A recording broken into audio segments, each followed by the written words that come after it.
Bienvenue dans cette vidéo 3D Studio Max consacrée à un phénomène particulier en animation qu'on appelle Gimbal Lock. Donc Gimbal, qu'on écrit G-I-M-B-A-L, et Lock, L-O-C-K. Gimbal qu'on pourrait traduire par système gyroscopique, ou gyroscope, et Lock, donc verrouillage. Donc le verrouillage gyroscopique. Donc c'est un phénomène particulier qui intervient dans un univers en 3D, notamment lorsque celui-ci utilise le principe et les méthodes de Euler. Donc Euler, donc E-U-L-E-R. Donc je vous invite à aller voir sur internet des pages beaucoup plus spécialisées consacrées à Euler, qui est un mathématicien qui a fait d'énormes travaux concernant beaucoup de choses sur la trigonométrie, les calculs dans l'espace, et toutes ces choses-là. Comme je ne suis pas spécialiste, je ne vais pas entrer dans les détails. Mais sachez que tout ce qui se passe dans 3D Studio Max donc, fait appel à des notions mathématiques de ce mathématicien, donc Euler. Le système que nous allons voir donc, est un système assez particulier, hiérarchique, et qui a une mécanique à la fois simple, mais qui va poser des problèmes. Par défaut, tous les objets dans 3D Studio Max ont 3 axes de rotation, ainsi que 3 axes de translation et de scale. Donc les axes de rotation sont les suivants, donc X, Y et Z. Et par défaut, c'est cet ordre qui est pris, qui est choisi, lorsque l'on veut faire des rotations. Donc, quand on veut faire des rotations, donc on parle d'ordre X, Y, Z. Alors paradoxalement, quand on parle d'ordre X, Y, Z, ce n'est pas X qui est le parent, ou ce n'est pas X qui chapeaute tout le système. En fait, on parle du premier à effectuer des rotations, ensuite le deuxième et le troisième. En gros, si on doit retenir une seule chose, c'est l'ordre suivant. Donc on commence par Z, qui va influencer Y, et qui lui-même influencera X. Donc c'est cet ordre-là qu'il faut prendre. C'est l'ordre inversé. J'ai créé donc là ce gyroscope avec les axes respectant la hiérarchie. Donc regardons un peu comment est-ce qu'il se comporte. Donc je me mets en mode rotation et local. Donc chaque axe ne peut tourner que sur son axe, et seulement un seul axe. Par exemple, l'axe X nous permet de faire des rotations sur X. Et comme l'axe X est le premier dans la liste, donc autrement dit, c'est l'élément le plus bas dans la hiérarchie, lorsqu'il tourne, lorsqu'il fait une rotation, il ne fait une rotation que sur lui-même. Il n'a aucune influence sur les autres systèmes. Quand je sélectionne Y, comme Y est le deuxième dans la hiérarchie, et que X est son enfant, si je fais une rotation sur l'axe Y, l'axe X sera entraîné avec. Évidemment, après à l'intérieur, l'axe X continue à tourner sur son propre axe. Et au final, nous avons l'axe Z, qui est donc l'axe route, l'axe racine. Vous pouvez donner les noms que vous voulez. En tout cas, c'est le premier axe. Et lui, il entraîne tout le monde. Donc il est le parent de Y, et Y est le parent de X. Donc par conséquent, lorsqu'on fait tourner Z, les autres systèmes tournent avec. Ce qui est particulier avec ce système qu'on appelle Gimbal, c'est que lorsque l'on réalise une rotation avec l'axe Y, à un moment donné, nous entrons dans un cas particulier, où l'axe X s'aligne parfaitement avec l'axe Z. Ou même s'il ne s'aligne pas parfaitement, en tout cas il est proche. Et par conséquent, nous avons un axe qui est supprimé. Et nous ne pouvons plus faire de rotation par rapport à cet axe. Donc, et c'est là où on entre dans ce cas particulier qu'on appelle Gimbal Lock, donc un verrouillage rotoscopique. Ce qu'il faut bien comprendre, c'est que ce n'est pas cette position qui est bloquante, ou ce n'est pas tout à fait cette position qui va nous embêter en animation. ce qui va vraiment nous gêner, ça va être l'interpolation qu'il y aura entre deux positions, donc de départ et d'arrivée, où l'une des deux sera dans cette situation, en gimbal lock. Lorsque vous entrez en gimbal lock, ou que vous sortez d'un gimbal lock, 3D Studio Max va essayer de démêler tous les axes afin de trouver le chemin, la méthode la plus courte et la plus efficace afin de remettre tout ça en ordre. Et c'est bien là le problème, car ça va vous faire tourner des choses de manière illogique, ou en tout cas qui ne correspondent pas à ce que vous voudriez. Alors concrètement, à quoi ça ressemble? Donc là, je vais enlever cet exemple, et on va passer sur un cas concret. Là, j'ai un personnage, donc ici à gauche bipède, et à droite, un rig un peu plus conventionnel. Donc le rig bipède, lui, est géré dans un système qu'on appelle Quaternion, donc, ou TCB, et le rig conventionnel, lui, plutôt géré avec un système de coordonnées donc ELR, avec des rotations et le gimbal dont je viens de parler. Ce que je vais chercher à faire là, ça va être de faire sautiller le personnage et que son bras fasse la même animation. Donc là, j'appuie sur la touche N pour entrer en mode AutoKey. Puis, par défaut, en principe, ici, nous sommes en Axis Order X, Y, Z. Donc ça, c'est ce qui se passe vraiment par défaut quand vous ne faites rien du tout, que vous créez vos objets. C'est ce qui est appliqué comme convention. Alors la problématique va être la suivante. Donc déjà, je vais placer mes clés. Et en local. Donc là, naturellement, ce qu'on fait, c'est que, hop, on avait ce bras. Voilà, donc là, c'est bon. J'appuie sur K pour placer une clé. Je vais plus loin. Voilà, à peu près, allez, 14, 15, allez, 15. Donc, je place mon bras, comme sur la référence. Voilà, je fais mes petites rotations pour placer correctement le bras. Je peux appuyer sur K pour bloquer toutes les clés en translation, rotation, scale. Je vais plus loin. Donc le bras redescend à peu près, voilà, à partir de 21, 22. Donc là, je replace une clé pour bloquer le bras pour qu'il reste en horizontal. Je vais plus loin. Voilà, donc on atteint à peu près 36, 37, allez, 36. Et je mets le bras plus haut. Et je replace mon panier. Donc là, on est content, on a placé nos clés, et on se dit, chouette, ça va marcher. Donc là, je rembobine, et regardons ce qu'il se passe. Donc lorsque je fais progresser mon curseur dans la timeline, bon, je vois une chose assez particulière ici.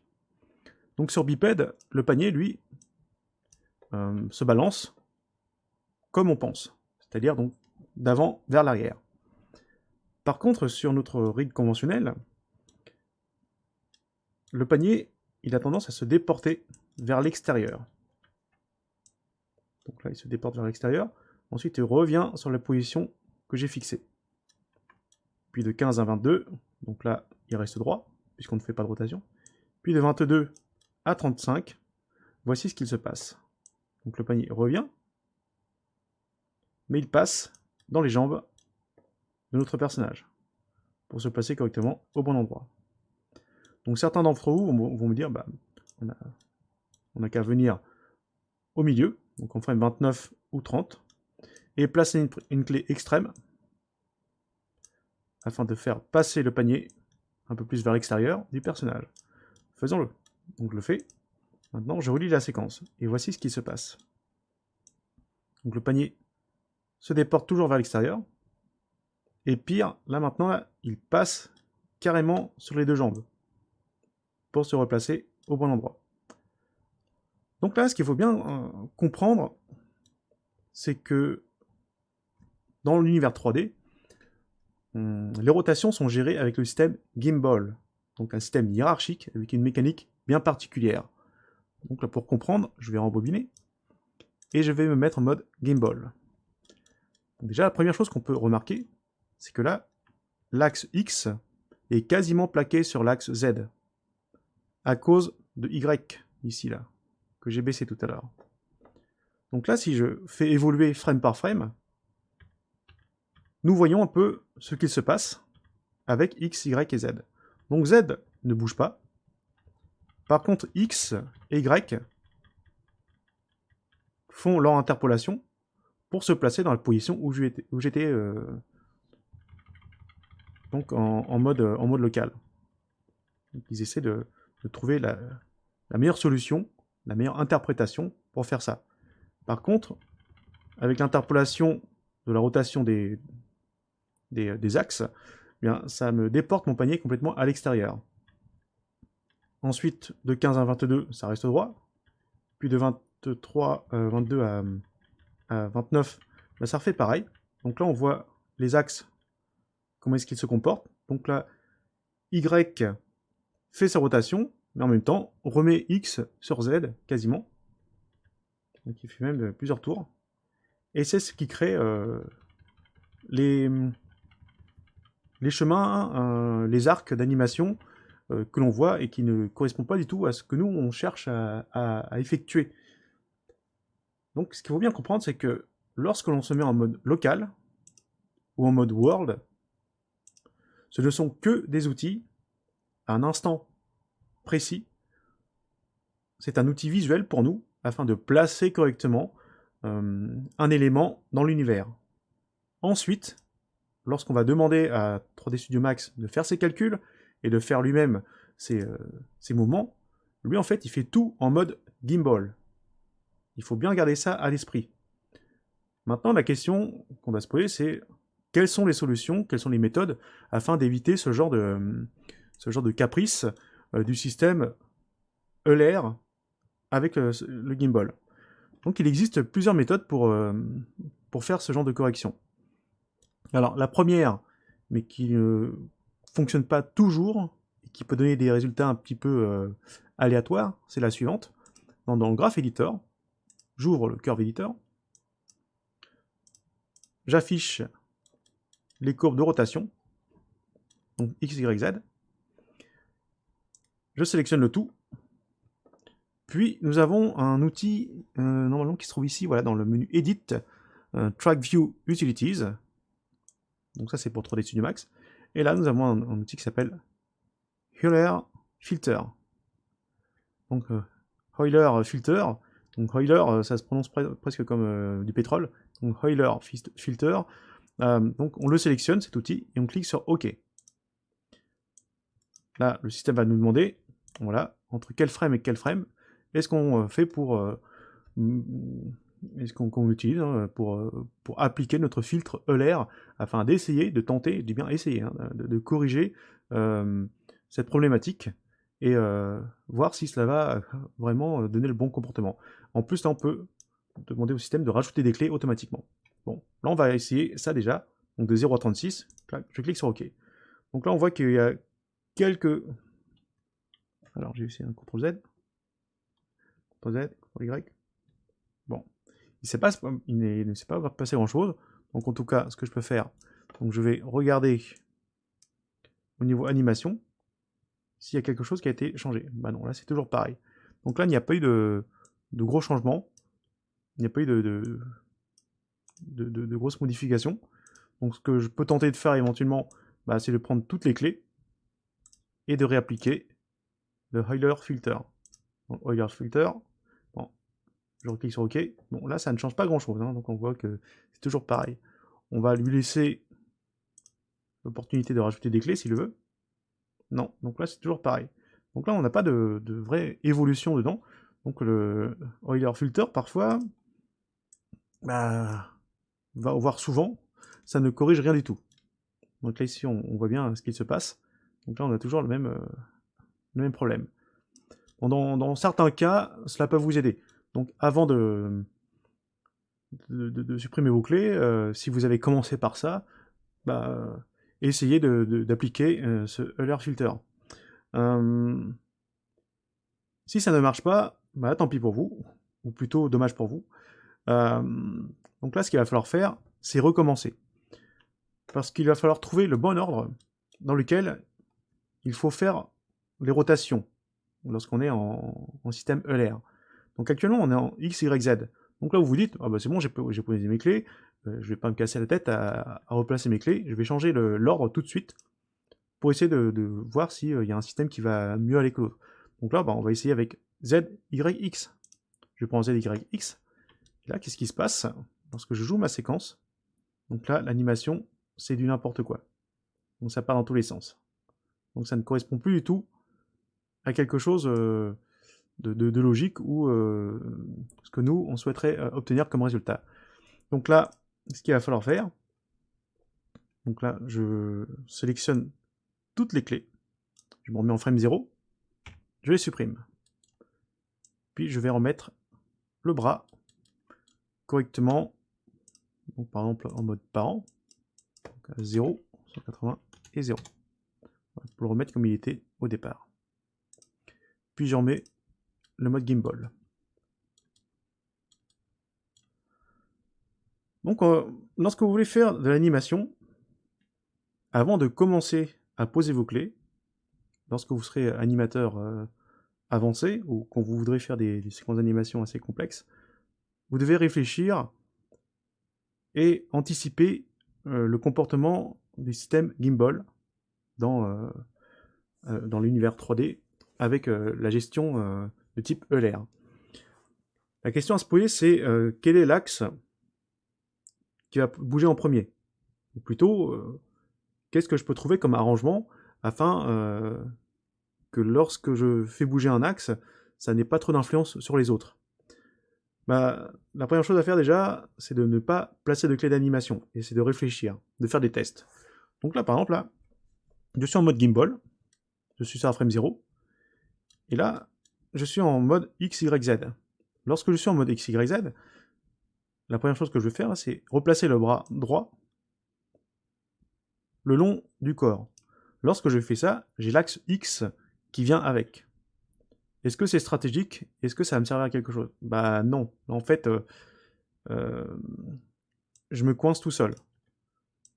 On a beau essayer de chercher plusieurs combinaisons ou plusieurs astuces, bah on va pas arriver à trouver donc, de rotation qui vont nous donner le résultat escompté.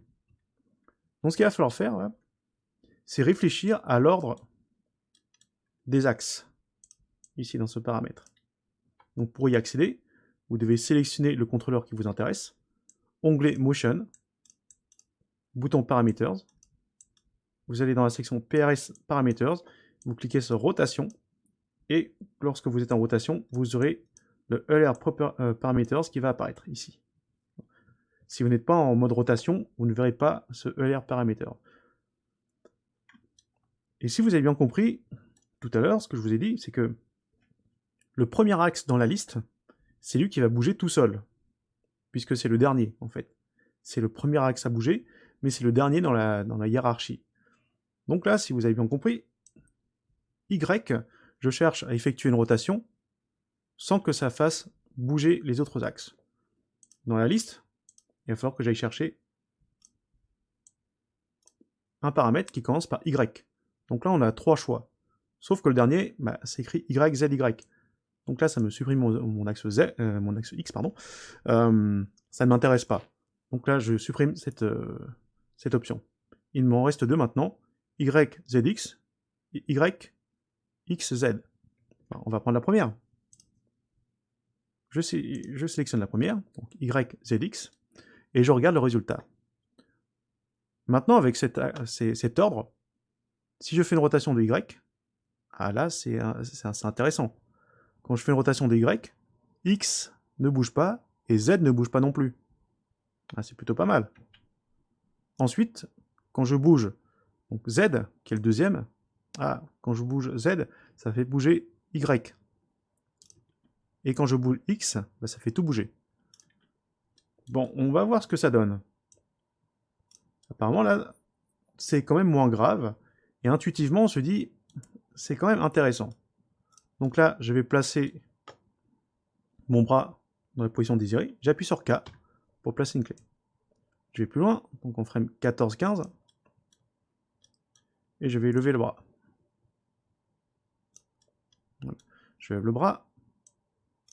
Je repositionne le panier dans la bonne position. Ok. J'appuie sur K éventuellement pour placer une clé partout. Ensuite là je vais jusqu'à 21, 22. Je rappuie sur K pour bloquer la position du bras allongé. Et je vais plus loin. Là par exemple, là, prendre 6. Et je mets le bras vers l'avant. Alors que je sois en mode gimbal ou en mode local, la plupart du temps, il vaudra mieux être en mode gimbal pour éviter justement le gimbal lock. Parce que je vous rappelle, le mode local, ça c'est un mode temporaire, c'est juste un mode pour nous, visuellement, afin de replacer correctement le contrôleur comme ça nous arrange. Mais après, il faudra quand même réfléchir au mode gimbal. Qu'est-ce qui va se passer? Donc là, je rembobine, et regardons ce qui se passe. Donc de 0 à 14, voilà, c'est plutôt pas mal. Donc là, on n'a plus la déportation qui se passait juste avant. Voilà, ça va même bien jusqu'à l'arrière. Ensuite, ça reste sur l'axe. Et ensuite, là, quand ça repasse vers l'avant, voilà, ça repasse sur le côté, comme il faut. Donc on n'a plus le problème. Et on peut même mettre donc, une clé extrême, juste pour faire le petit décalage, si on souhaite. Voilà, ça. Pour faire en sorte que le panier, hop, il passe légèrement sur le côté, et qu'il revienne à sa position. Donc là, apparemment, on a pris le bon ordre. Celui qui va nous servir donc, pour corriger cette problématique de gimbal lock, où l'axe X était quasiment sur l'axe Z, ce qui restreignait notre système, et lui après, il s'arrange comme il peut, et surtout comme il veut, pour démêler la situation. Donc là, avec le Axis Order en YZX, là, ça a bien résolu notre problème. Par contre, il faut faire attention, par la suite, si on fait d'autres animations, il risque d'y avoir d'autres cas, même si on a changé l'ordre, on va se retrouver en gimbal lock. Il suffit qu'on fasse d'autres types de rotations avec notre contrôleur pour qu'on se retrouve encore dans un autre cas de figure, surtout dans des mouvements complexes. Par exemple, si vous faites des scènes de combat, ça peut arriver, où les bras sont dans énormément de positions, ça peut se produire. Et ensuite, l'interpolation peut donner tout et n'importe quoi. Donc si j'ai un conseil à vous donner, avant de commencer à animer, donc réfléchissez au type d'animation que vous allez faire, qu'est-ce qui sera réalisé comme rotation, et en fonction de ces actions, donc il faudra bien choisir l'ordre de rotation des axes. Donc toujours en ayant en tête que l'ordre énoncé, donc par exemple X, Y, Z, bah, le premier, c'est celui qui bouge tout seul. Le deuxième, donc c'est le deuxième dans la hiérarchie, il entraîne le premier. Et le dernier, en fait, bah, c'est le parent, hein, c'est le parent route de tout le système. Et c'est lui qui va faire bouger donc, le premier et le deuxième de la liste. Donc en fait, dans X, Y, Z, il faut lire à l'envers. Il faut plutôt dire Z, Y, X. Donc il faut penser comme ça lorsqu'on va manipuler et penser à qui va entraîner quoi. Donc ça, c'est un problème assez récurrent, qui est très pénible, que vous ne pourrez pas éviter si vous voulez devenir animateur. Il faut connaître ce comportement, il faut le comprendre, l'analyser, et trouver des méthodes. Donc, il y en a déjà 2 que je vous ai données, hein, afin de résoudre ce cas de figure. En espérant que cela a pu vous aider.